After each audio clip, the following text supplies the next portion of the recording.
Guys, we're gonna watch this Xbox thing. Ooh, Fable news today. I love Fable. Fable was one of my favorite games I ever streamed, dude.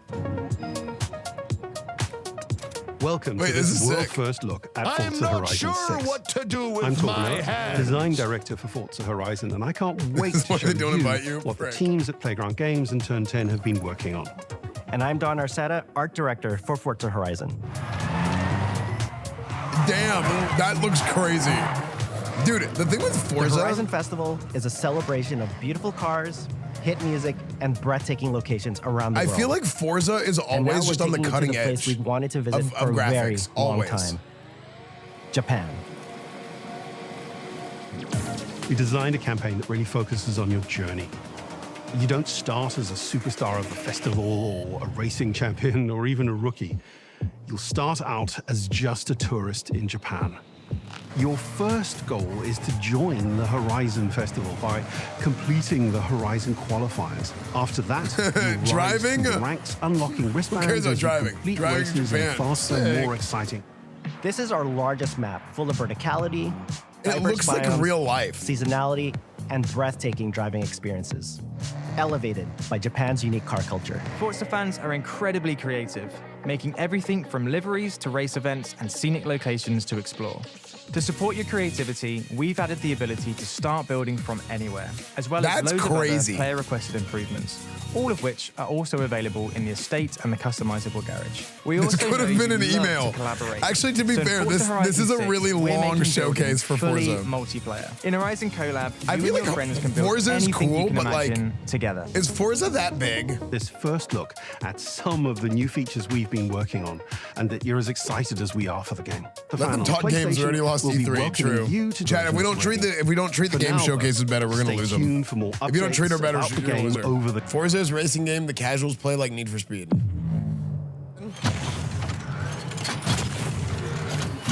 What? Wow. Just like real Japan Gundams. I think Fable will be last for sure. 皆さんこんにちは。ゲームフリークのゼネラルプロデューサー大森茂です。Pokemon MMO。ここは東京にあるゲームフリークのオフィスです。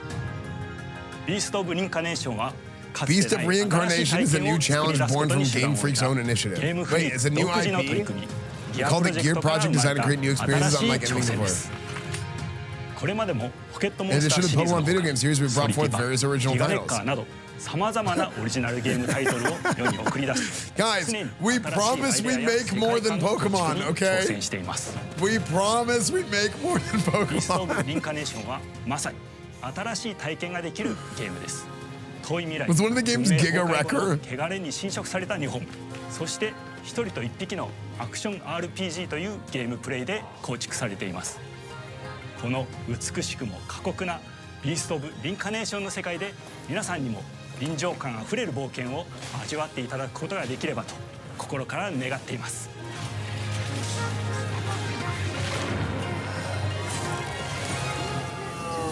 これまではポケットモンスターシリーズでバトルプランナーやサウンドマネージャーを務めてきました。ただ新しいゲームに挑戦したいという強い衝動もずっとあったんです。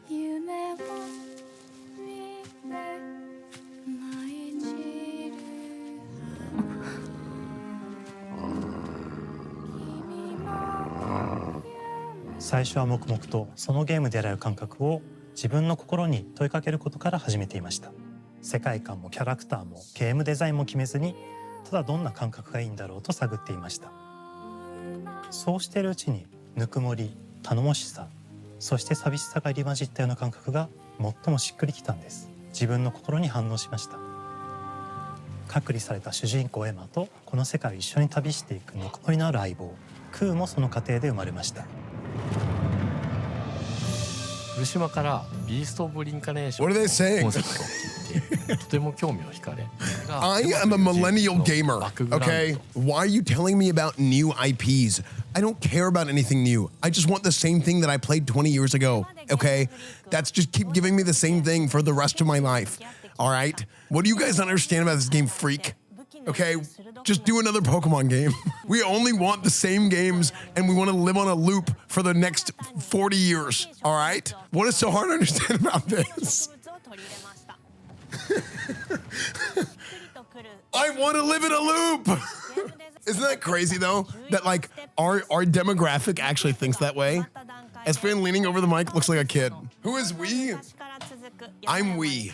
Every new game that's ever announced is met with so much negativity. I feel so bad for game devs. This peaked with Forza. Chat is just... Dude, I think I'm fried, man. I think I'm fried. This is probably a really cool game, but because they ain't speaking American, it's hard for me to focus. Because it does look cool whenever I look at it, but then like, I stop hearing American and I'm like, okay, just mute the stream.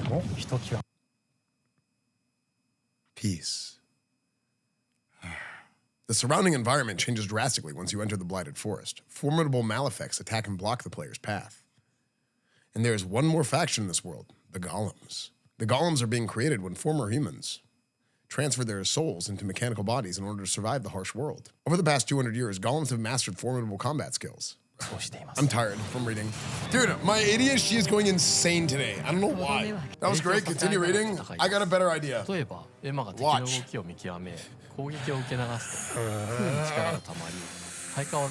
I'm generating energy. Hold on. Okay. What's more, Beast of Incarnation? Frick. Make sure to wishlist now. Get ready for the ambitious new title from Game Freak. You don't want to miss it. Thank you for my translation of the entire showcase for the game that I missed the name of by Game Freak.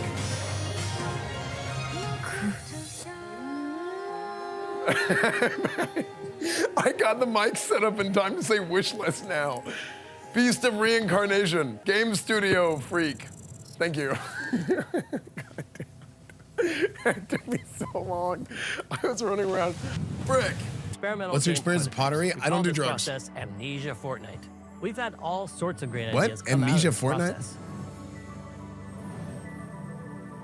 It's just like this clay. With a little bit of pressure and creativity, something interesting is created that wasn't there before. Our next game came out of Amnesia Fortnite. It's all about encouraging you to create. What is Amnesia with others, Fortnite? and then use what you create to destroy each other.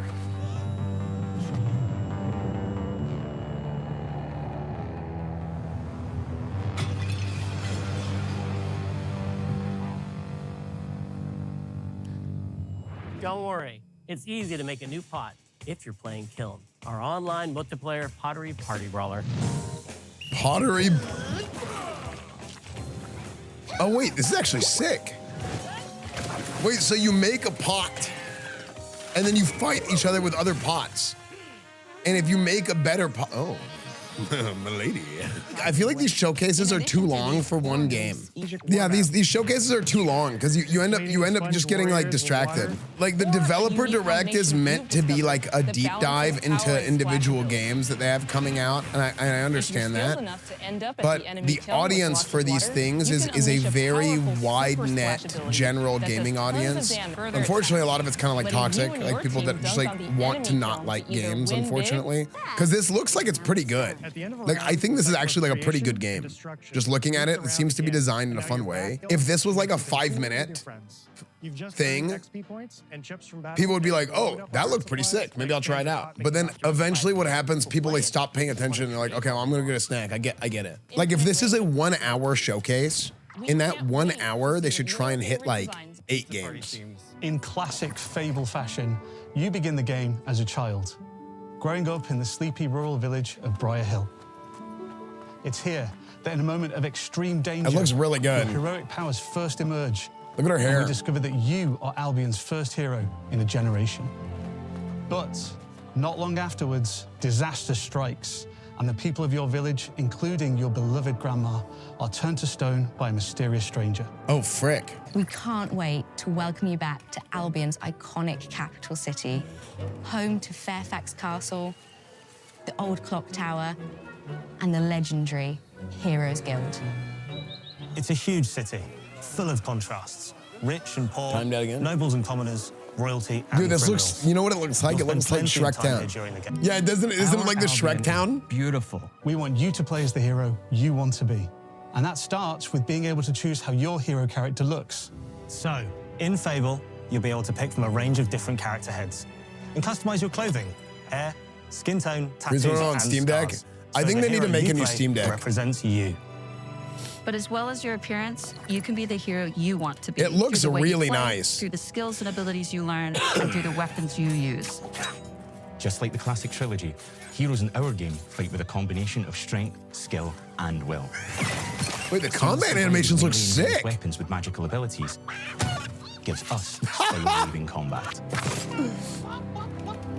allowing you to show off your personal playstyle. Nice. Wait, this looks good. Against single opponents and large groups of enemies alike. Why do I keep getting timed out? Melee I keep getting is at the timed heart of out. close quarters combat. And every person in Albion will have a different reaction to you as a result. Hello there. Yeah, we get it. You're rich. They'll remember things you did directly to them, they'll love you or hate you for the choices you make, and they will always tell you why. Although, usually from a safe distance. Our game will never judge you, but the people of Albion will, loudly. Imbecile. Your reputation Dude, I love. is created by the Dude, that's one of my choices you favorite make. flavor things in You are any going open to world make a game. lot of them. When you're just walking Big around choices, and like little people say choices, something to you. moral GTA, choices, Fable, and it's some so choices good. that will actually change the landscape of Albion for the rest of Playing your Fable's a game. total dickhead. We yeah, call this it's so idea, funny. your choices change the world. I wanna To see make this. For us, morality isn't black and white. There are lots of grey areas. Okay, back to And life. that, in Fable, the choices you make will define you. What does being a hero mean to you? Dude, new Fable looks really At Playground good. Games, we've built a pedigree for beautiful, immersive, open-world experiences. Yes, they've typically involved sports cars, but this is a passion project for all of us here. Every member of this team, which we've built from scratch, has two key things in common: a deep love for the franchise and a burning desire to bring it back. We're making this for Fable fans just like us, but also to introduce Fable to gamers who've never played the series before. It's been great to finally tell you a little about the game we're making. There'll be much more to share as we get closer to our launch. I'm excited to tell you today that Fable is coming to Xbox, PC, and PlayStation in autumn 2026. From all of us here, thanks for watching.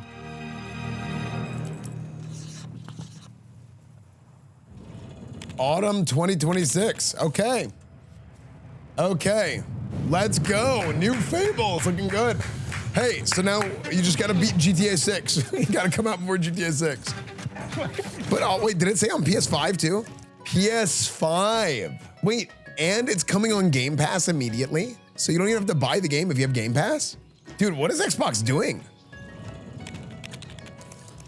Dude, I'm blown away. I feel like Game Pass, I have Game Pass like Ultimate or whatever, but I end up just buying games all the time. But why am I buying the games? No, I think it's because I'm ignorant. Like, I just don't know any better. Like, it's stupid. I shouldn't be doing that. Microsoft is bailing on the Xbox, getting a larger grip on the industry as a whole. I think they're just trying to be more all-encompassing. A lot of Game Pass on PC games aren't an actual PC version, but more of a port. I mean, that makes sense, though, because they're trying to probably develop Xbox games for Windows, and they want everything to be one OS. Yeah, I would say overall for the showcase. Okay, so here's what I think. Let's talk about games showcases as a whole right now. Games showcases are getting, and this is kind of like a bigger discussion about marketing. Whenever you're talking about marketing a game and just like the industry as a whole, like kind of how the community and how the audience reacts to different things, right? Trailers, the whole showcase in and of itself. We've hosted a few showcases ourselves with OTK and everything, and I'm not really as involved with those showcases. It's really like, that's like Avali's baby at this point. Avali is like the queen of game showcase. She's insanely good at it. And she builds out the winter showcase, the summer showcase that we do. But something that I'm noticing, and I do want to clarify, I feel like we've learned a lot over the years and there's still things that we can do and get better. But what I'm noticing with a lot of showcases that happen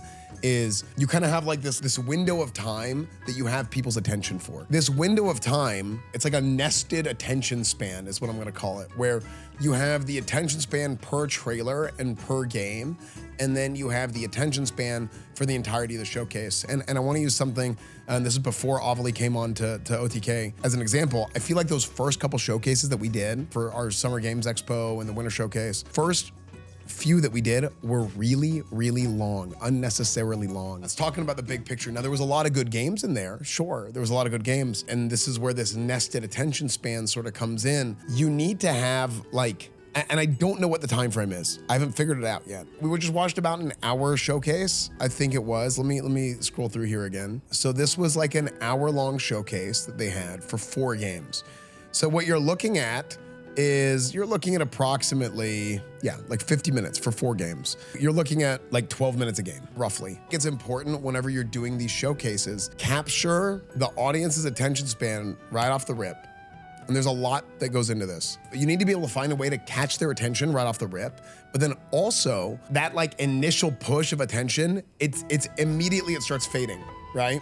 And you need to just know at a certain point you're gonna start losing people. So if you have anything really big and important, you have to like front load it, and then you just can't have it be that long. And I know this was meant to be like a developer direct, more of a deep dive into these individual games. The reason I say this is not so much to like criticize the showcase and say that the showcase is bad, but it's more so if you're planning these types of things, I think you need to do right by the devs, not make something too long that is going to eventually make the greater gaming audience, because you have a very wide cast net general audience about these things that are not so, they're just not into the details. And that's coming from me being somebody who I'm a vanilla brain, vanilla gamer. Like I'm into the nitty gritty, I'm into doing the math. I'm an old school RPG gamer. That's what I like, right? But even for me, if that's not something that like I know and I'm deep set into, it's hard to get into it. So I think it's important to show all the key details, give them the spectacle off the rip, and then, hey, if you want to learn more of that's gonna come in the future, or you give them avenues to learn more about that kind of stuff. At a certain point, it starts making people feel like resentment towards the product because they get bored and they're like, oh, this is boring now. Oh, this is boring now. Let's move on to the next one. Move on to the next one. We get it. Instead of like an 11, 12 minute showcase on a game, if you can make it like maybe 6, 7 minutes, I think you can end up hitting them a lot harder. And I don't know the exact time frame. The general gaming audience is toxic. I actually almost don't like using the word toxic because I almost feel like it's a buzzword, because you have like certain types of people that everything is toxic. But actually, like any sort of new game, new idea, new IP, anything that comes out, like the 30-year-old gamer, which by the way is the general gaming audience nowadays, has gotten so much older. You're 30 or 40, like that's gamers. Gamers right now are like 30 or 40. We're adults. We're grown-ass men and women, okay? So a lot of these people, they don't want anything new, but they get so excited about hearing about something that they did as a kid. Nostalgia right now is such a massive tool. New Power Rangers game comes out, new Ninja Turtles game comes out. You're 30, you're 40, you got kids, and you're like, oh my gosh, I love this whenever I was a kid. I get to play this with my kid. I can bond with my kids, okay? But that's a huge deal right now. That is so cool. You look at all the games we play now. People get so excited about hearing about a new Pokemon, a new Ninja Turtles, a new this, new that. Dude, we're playing WoW Classic. We're playing Burning Crusade again, okay? A lot of people say for the 3rd time. I don't really consider it for the 3rd time because I feel like it's TBC Classic, being the 2nd version, was so different than TBC Original. And then even TBC Anniversary will be different than TBC Classic, but they're a lot more similar. So this really feels like for me, this is like the victory lap run. TBC Classic was insane. Anyway, that's a separate conversation. People want remasters. People want re-releases. People want their old IPs. They want the stuff that they grew up with. I was joking about it earlier in my stream. It's a very real thing. Like, I'm 30. I don't want anything new. I want what I like. I want what I grew up with. And I want it to be the best version of that I can. Unfortunately, that is the kind of general sort of feeling that resonates amongst the gaming community right now. But that's what they think they want. People do want new games, and there are new games that are really good, okay? And it happens all the time. But part of it is the time. Like, you just don't have the time to really go and play something new. And I think there's an essence of fear.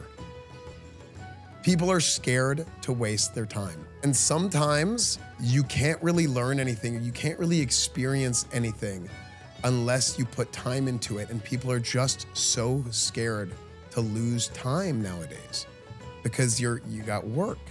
You have a family maybe. You have a house you got to take care of. You have an apartment you got to take care of. You got bills you got to pay. You have things that you have to do. People are so afraid of losing time. And it's a very legitimate fear because time is such a valuable resource that for all of us, you know. Every day people come watch my stream because it's a comfortable thing to watch. It's comfortable to, hey, I'm working from home, I'm working in the office, I have Esfand stream up in the other monitor, I am watching YouTube videos on the other screen, and I'm getting to, let's say I don't have time to play a game, Esfand's playing a game, and I get to enjoy the story, and I get to look at the chat, and I get to participate, and I get to type my emotes, and I'm a part of a community, and I get to like third party enjoy something because I don't have the time because I gotta do other stuff. Whether it's that or whether I'm doing an event, like an IRL event or something like that. And to tie this all back into the showcase and to tie this all back into how people react to certain things, especially gamers react to certain things, time is so important that, yeah, you start kind of losing attention, you start kind of feeling like a resentment towards a product if it takes too long to explain something. I think it's super important to go and try and like respect people's time and give them something that they can pay attention to, but then you also got to respect the developers' time and you got to give them the best opportunity to succeed. And I think that helps them by condensing these things down a little bit more, helps them out. To be fair, I also think you have more leeway for an old IP. I think if you have an old IP, like something like Fable could have been 10 minutes and that's fine. And it sucks, it does suck, but that is just the nature of how a lot of the general gaming audience will react to things given the current general age. Anyways, thank you guys for watching. Make sure to subscribe to the channel. We do all kinds of stuff here. We talk about games, we talk about IRL stuff. We just do everything. We do literally everything on this channel. I do a lot of stuff here. So if you guys want to come be a part of the community, come join the Discord, follow me on Twitter, the Twitter community, the ESF community. I might change the name. I don't know, people like ESF. Maybe just make it Esfans. But yeah, come be a part. Instagram, EsfandTV, TikTok, EsfandTV. I stream on Kick, I stream on YouTube, I stream on Twitch. So hope you guys enjoyed. Hope you guys keep watching. Leave me a comment, let me know what you think, and we'll see you guys next time.